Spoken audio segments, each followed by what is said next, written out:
Good morning, everybody. This should be a fairly quick meeting. Unfortunately, the Ohio Air Quality Development Authority is unable to join us today.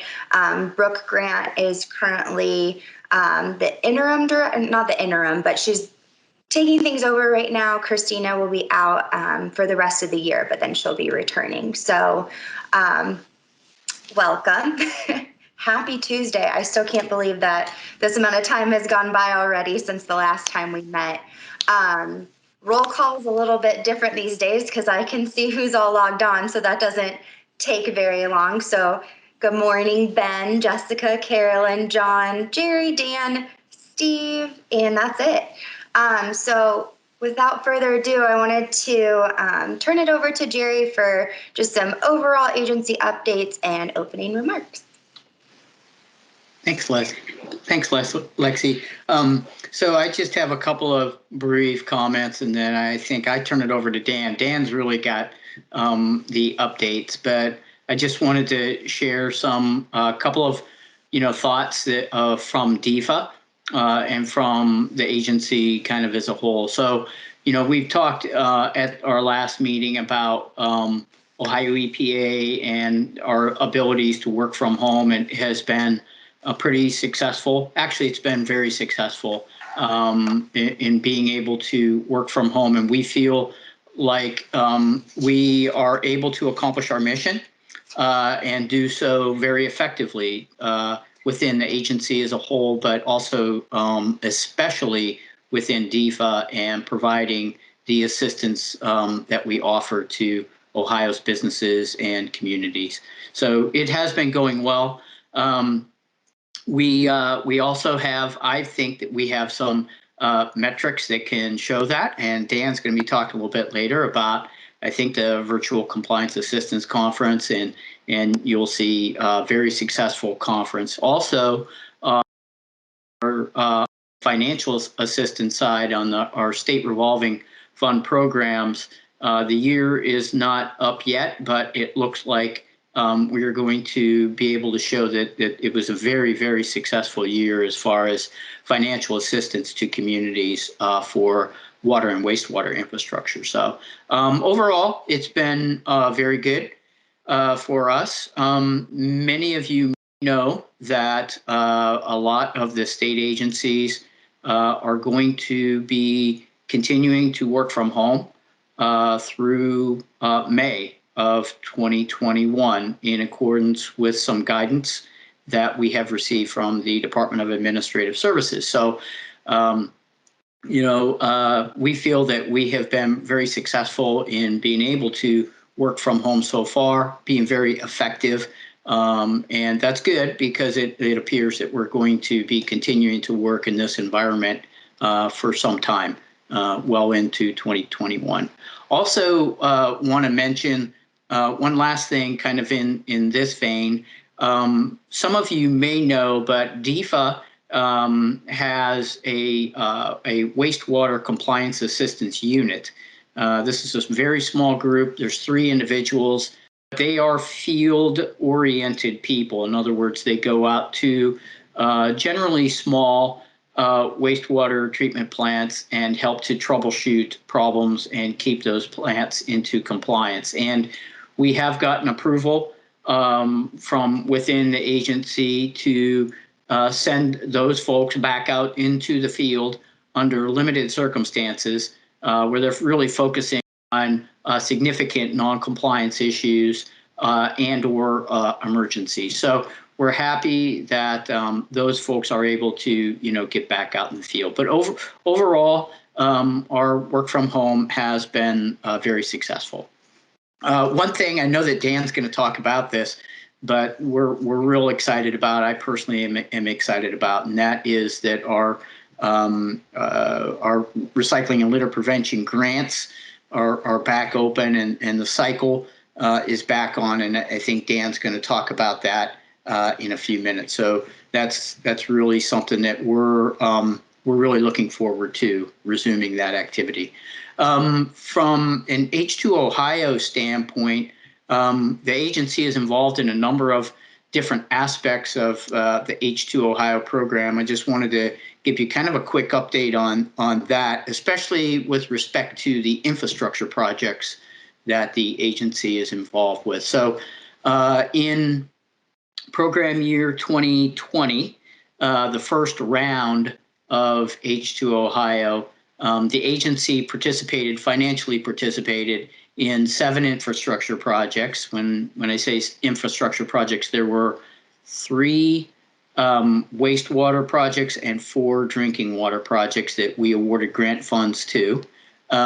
We also participated in providing funds to 7 local health districts for home sewage treatment system replacements and upgrades, as well as 1 grant to the Greater Cincinnati Waterworks for the replacement of service lines that are leading into daycare. So all of those grants together, there's 15 of them, 7 of them for water and wastewater infrastructure projects, 7 for home sewage treatment system replacement projects, and 1 lead service line replacement grant that has gone to the city of Cincinnati for lead service lines into daycare. They're all underway at various forms, and we're really excited about that. A number of the infrastructure projects have, they've long ago broken ground, and they're getting a lot of work done, and we have been, we've been sending them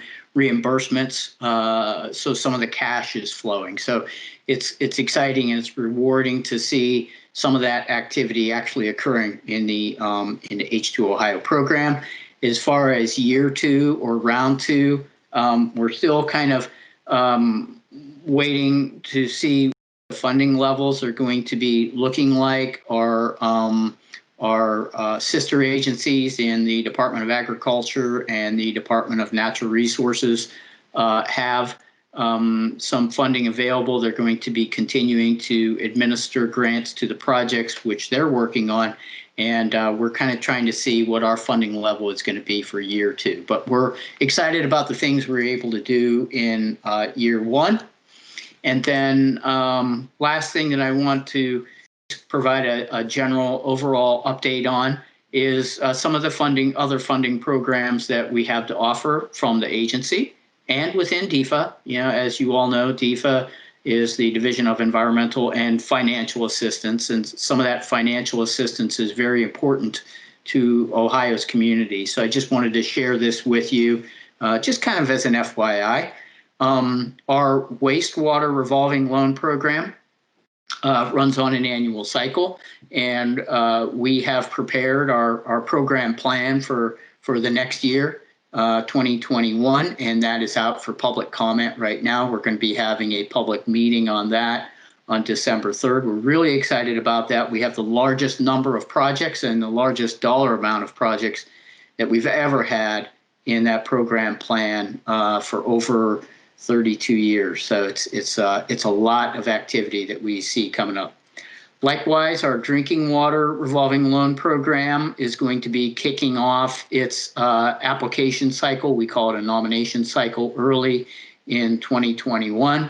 So that will be the opportunity for communities to identify their needs to the program and to request funding from the Drinking Water State Revolving Fund. And then the last thing in this funding vein is, and I may have mentioned this the last time, but the agency is making some funding available, especially for the replacement of lead service lines to public water systems. So we have been able to carve out $20 million that we're making available to public water systems for the elimination of these lead service lines. We can make up to $1 million per public water system per year available. So as you could tell, with 20 million available, the money is going to go fast. It's going to be kind of a first come, first serve. We've already had some awards that have gone out. I think the first 2 awards were to the city of Akron and the city of Delphos. So that money is going out, and it's being used to replace lead service lines to homes. So we're really excited about that as well. So those are just some of the updates from DEFA, the other parts of DEFA that maybe you don't see as often, and from within the agency. So with that, I guess I will turn it over to Dan. I actually get to do the next part. Okay. Thanks, Dan and Lexi. I had some last minute changes. Okay. I sent him the slides and he said, well, you made them. You can present them if you All want. right. So. Good deal. So the first big update we wanted to provide is just an update about our virtual conference. It's something we're very excited about, nervously excited about, but could not be more happy with the outcome of it. So the first thing we wanted to share is just that we did accomplish our first virtual conference, and the structure that we did it in was about 2 sessions a day over a 3-week period, that ended up being a total of 20 webinars that consisted of 2 keynotes, an awards ceremony, and 2 panel discussions, as well as 15 technical sessions. Some really positive feedback we got from people was that they were excited that they didn't have to choose which sessions they wanted to attend versus ones that they would have had to make that call if they attended live. People also loved that it was free, that they could watch the recording, all of that good stuff. We also had about 28 presenters, most of which were internal Ohio EPA staff, some external, and those were also accompanied by 5 moderators. And then we loved the fact that we were able to have subject matter experts working behind the scenes as well. So as we had questions coming in, we were able to answer some of those more difficult technical questions and keep up with real time, which was really cool. Our 2 keynotes were our own director, Lori Stevenson, and then Region 5 Administrator Kurt Thiede was unable to join us, but Director Harris was able to come in, and he did a fantastic job. So we'll have a link for you here where you can get to those recorded sessions, but we ended up having over 10,000 individual registrations for our conference. When we do our in-person conference, we were excited to have 500, and we clearly more than doubled and tripled that number, which is really exciting. Well, we more than doubled that number, which is exciting. Of those that registered, we had over 7,500 actually attend live, and to date we've had over 1,000 video views. So it's really expanded our reach to those that wouldn't have been able to attend in person, and then they can go back and watch those recordings too if they weren't able to attend live. One point that I was really excited about is we were actually able to have attendees come from all over the country. So we had a total of 37 states or provinces, and people as far as my home state of California, all the way up to Ontario, Canada, and then all the way out in Puerto Rico. So you can see from the states there in blue that those were all represented by people that attended our conference. So that was something we were really excited to showcase as well.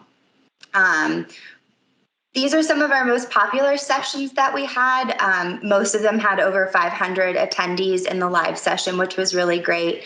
The majority of our most popular sessions were focused on the hazardous waste regulations and surface water regulations. So definitely the more technical sessions had the higher attendance.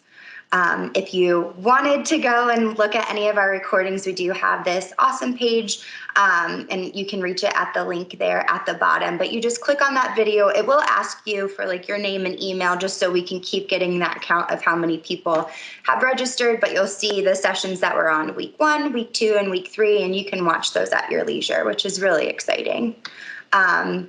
And with that, I'll turn it over to Dan, who's going to give you an update on the other outreach opportunities that we're doing through our continued efforts of webinars, and then our different grant applications and award applications we have open as well. Thanks, Lex. So we're continuing with our In Your Community webinar series. We just had one on October 28th, and that was open dumping of solid waste and scrap tires. We actually have one going on right now, and so concurrently while we're doing this presentation, we have another presentation going on for the mosquito control grants. our, like Jerry had mentioned, our recycling and litter prevention grant applications have opened, so check those out. And then lastly, we have opened applications encouraging environmental excellence as well as the education branch. And then we have a brand new category, and this doesn't really apply for you guys, but if you have community leaders that are doing really cool things in communities, we want to hear about those and recognize those communities. And that also includes public utilities like wastewater treatment plants and drinking water plants. So that's where you can go for more information there. Well, perfect. Thank you, Dan and Jerry. Before we get to agenda and meeting and all of that, we're moving along pretty quickly. Does anyone have any questions for Jerry, Dan, or myself about the updates we provided? Unfortunately, both Christina O'Keefe and Brooke Grant from OAQDA are unable to join us today, so we won't have any SBO updates. But if nobody has questions at this point, I just wanted to touch base with everyone to make sure, the quarterly meetings were still working for everybody. Like Jerry said, we are working remotely till at least the end of May, which means this is our home for our CAP meetings moving forward into 2021, as this is the last one of 2020, believe it or not. So I wanted to make sure that everybody was comfortable with us using Teams moving forward, or if there was another platform that people wanted us to explore. We do have GoToMeeting available. It seems like everybody's doing well with Teams, so I just wanted to touch base there. If you can either chat it in if you don't want to say anything, or just let me know. This is Carol. Oh, sorry, go ahead. No, go ahead. This is Carolyn. I would say Teams works well for us. We've been using it quite a bit internally with my company, but we also use GoToMeeting, so we're flexible. Thank you. Perfect. Thank you, Carolyn. It's good. Awesome. I love positive feedback. This is Gloriana. I'm on the road, so I'm not able to log in, but I'm listening in. So my feedback would just be, since I can't log in and can't see the presentation if when you send out the meeting minutes, just listening about the attendance for the conference, that's awesome, just because it's always been capped before. I mean, the numbers were outstanding. Oh my gosh, it's so exciting. Thank you. Gloriana's like our biggest fan, and we love it. Hey, and Gloriana, I was also wanting to check with you. Maybe we can talk offline, but I didn't know. I know that BWC plans on having the Safety Congress, and it will be virtual in 2021. I didn't know, and the two of us, I think, are still co-chairs for the Small Business Environmental Committee. I was hoping that we can maybe line up a lot of those sessions again for small businesses. But I haven't heard anything in terms of starting to plan out, what those sessions would be, or if we were just going to go with what we had already previously kind of put together for this spring right before COVID, and we were all sent home. So I'm not aware. Yes, I know that they're going virtual, so I'm not aware of. I'm assuming maybe that they're just taking some of the presentations that were already put together and they're going to go virtual with those. I have no idea what they're doing or how they're doing it. I'll reach out to them. And I know that you guys recently did a presentation together with them on like OSHA consultation and BWC and your group, OCAP, and BWC OSHA onsite. So I don't. So I know that I know. So I don't know. I don't know what I don't know, but try to get as much information as possible. Okay. And Lexi, I know this wasn't on the agenda, but that is a good thing that what Gloriana just brought up. So just so everybody knows, the Ohio Bureau of Workers' Compensation, and I apologize, but I keep getting. That's why I don't have my camera on. I keep getting bad network quality messages. So I'm struggling this morning with connectivity. But BWC has an OSHA on-site consultation, and they do the exact same thing that our program does.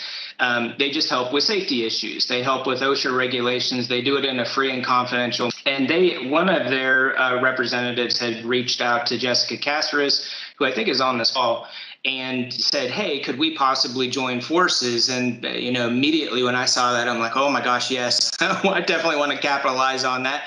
Because what we see with the BWC Safety Congress is they're typically environmental health and safety specialists. They need to understand the environmental and the OSHA regulations. So and helping to get this information out, we have the same audience, we have the same attendees, our same customers. So Jessica, I don't know if you wanted to add anything to that, but Jessica and Keith Bull from the OSHA on-site consultation program provided that presentation. That was just last week, if I remember right. Mm-hmm.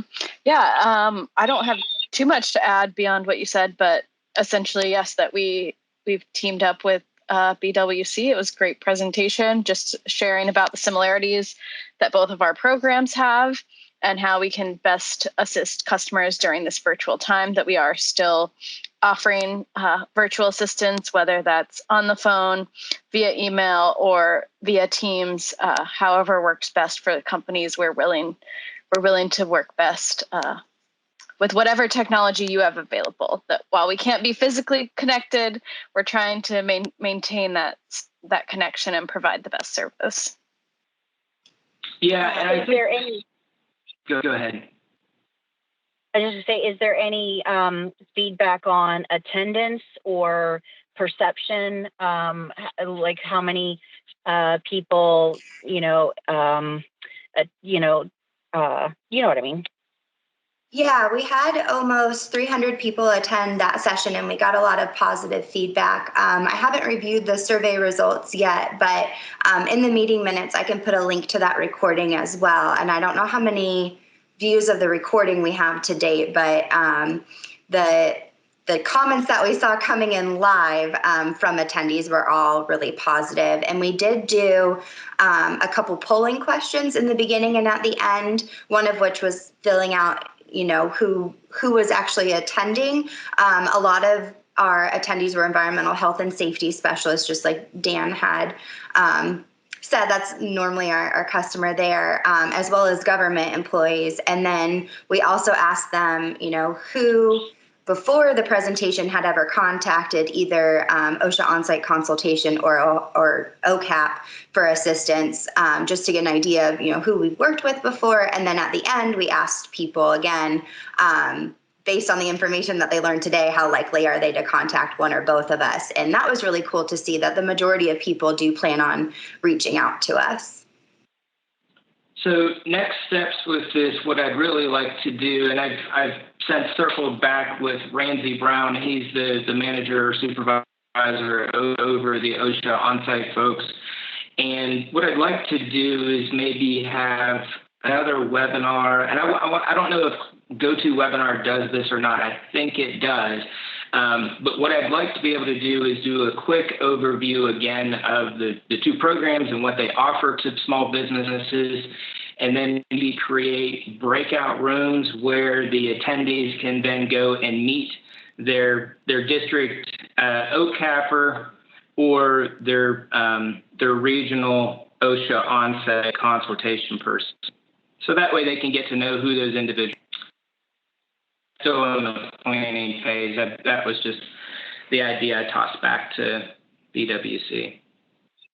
But keeping both OSHA, EPA in the same room, like just the district. Yeah. So I would definitely. If you're from this part of the state, then here are the folks that you'd be working with for environmental, and here's who you'd be working with for OSHA. Yeah, I would definitely rerun that over and over and over, because that, I think, and then I would, if possible, try to get that into the Ohio Safety Congress program, if possible, into the virtual, because they recently sent out an email, asking for content for the virtual, because that would be something that would be a great because I know they're not putting a whole lot into it, because of the fact that it's virtual so it's not going to be as in-depth as the on-site. But that would be a huge one that really encompasses, both environmental and safety in one. So I'll forward that email to you, Dan. You might have already gotten it, but I'll forward it to you anyway. But yeah, having that both. Yeah, I do like. Yeah, that's a great suggestion. And if I do, Lexi and I, when we were planning the virtual conference, we needed to find software that met all of our needs. And Julie Darby Martin, who heads up the Safety Congress for BWC, was one of our first contacts. And if I remember right, Lexi, I think that she said that whatever software that they went with, it does have the ability for breakout rooms. So anyway, I really like that suggestion, Gloria, and I'd definitely like to do that. So yeah, feel free to forward that email to me, and then I'll send out that suggestion.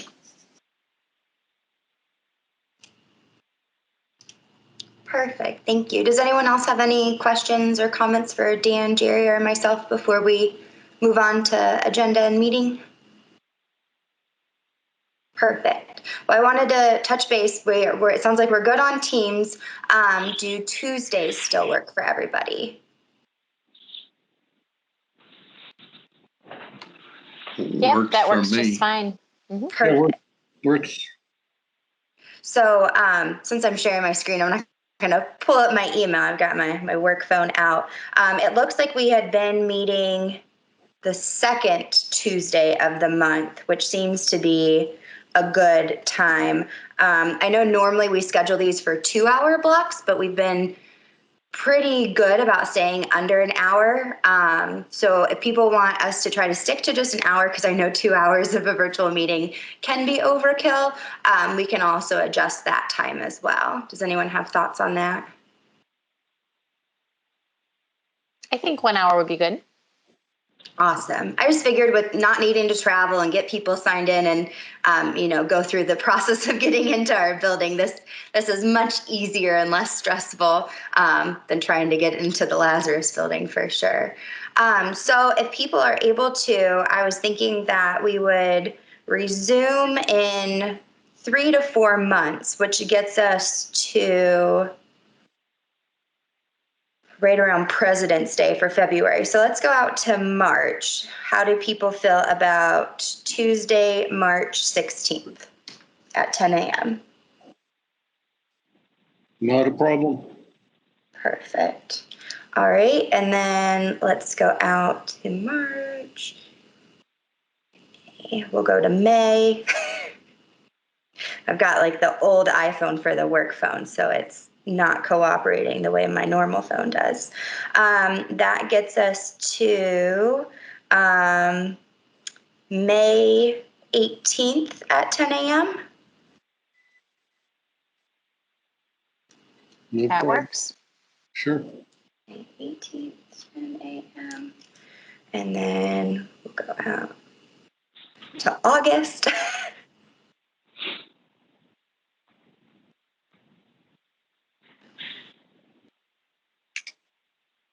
Thanks for bearing with me, guys. How about August 17th at 10 a.m.? Okay. That works. Perfect. And then we'll go to November. How about November 16th, 2021? You're good. Sounds good. Perfect. Well, thank you guys. I know that's not always the most fun thing to do. So I'll send that out with the meeting minutes as well, just to confirm those dates. And I will get those on the calendar via Teams, so you won't have the old Outlook plus Teams. It should be much easier to schedule moving forward. Other than that, I do not have much more. So I have, our open discussion time if anybody had anything they wanted to talk about, or if you guys wanted to list out other topics you would like me to get presenters for 2021. I will try to get the director to speak in 2021, so she can give us, a kind of like our welcome back meeting in March, on March 16th. I'll see if I can secure that date with her, just so she can, provide a big update. That will be our 1 year anniversary of working remotely, so that will be interesting. But are there any other topics people would like me to get speakers for?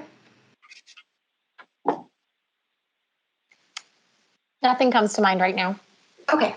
Well, if you guys think of anything, feel free to send me an email. As we have different agency initiatives come up, normally Dan and Jerry do, not normally, always, Dan and Jerry do a great job of giving us those high-level overviews. But if there's anything that comes up, rule change-wise, different initiatives you guys get wind of from the agency, and you would like, a subject matter expert to give you, the details on all of that, I can always get us an additional speaker. So without that, 30 minutes isn't bad for a Tuesday morning. So thank you all so much for joining us. I was able to record the last meeting, but I'm still working with our Public Interest Center to get that in a format that I can upload. The Teams meeting file comes in very large. So we'll work on getting that out to you guys. And I'm also working with our web redesign contacts at the agency to try to structure our format a little bit differently. So that's why